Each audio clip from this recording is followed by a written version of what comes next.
Hi everyone, here we've got Samsung Galaxy F12 and let me share with you how to set camera timer on this device.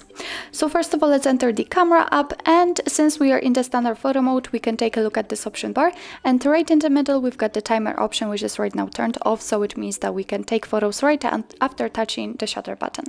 In order to set the timer, just tap on this option, and as you can see, we can set either 2, 5 or 10 seconds delay. So all you have to do is to tap on the option you like to use. I will pick 10 seconds. As you can see, it is notified right here.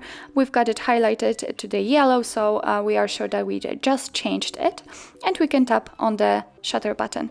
And as you can see, from now on, your device will count down from 10, and after that time, it will simply take a photo. Okay, let's check another option, for example, 2 seconds, and the same situation, but right now it is counting down from 2. Of course, we can turn it off just by tapping on this icon. So actually, this is it. This is how to set camera timer in your Samsung Galaxy F12. Thank you so much for watching. I hope that this video was helpful, and if it was, please hit the subscribe button and leave the thumbs up.